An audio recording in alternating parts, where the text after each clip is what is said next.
અને મધ્ય ભારતના દિલ્હી, ઉત્તર પ્રદેશ સહિત વિવિધ ભાગોમાં સોમવારે આભેથી આફત જેમ વરસેલા વરસાદે જનજીવનની કસોટી કરી નાખી હતી.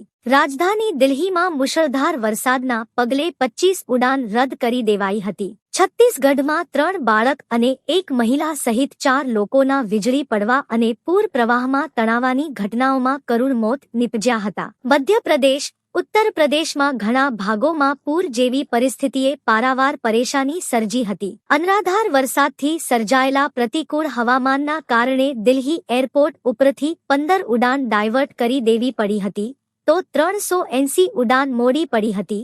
12 ઉડાન રાજસ્થાનમાં જયપુર એરપોર્ટ તરફ ડાયવર્ટ કરાઈ હતી. ઉત્તર પ્રદેશના 19 જિલ્લામાં પૂર પ્રકોપની કપરી સ્થિતિ સર્જાઈ હતી. પ્રયાગરાજના દોરાગંજ ઘાટનું સ્મશાન આખેઆખું પાણીમાં ડૂબી જતા રસ્તાઓ પર અંતિમ સંસ્કાર કરવા પડ્યા હતા. મધ્યપ્રદેશના જબલપુર, ચંબલ અને નર્મદાપુરમમાં ભારે વરસાદ થયો હતો.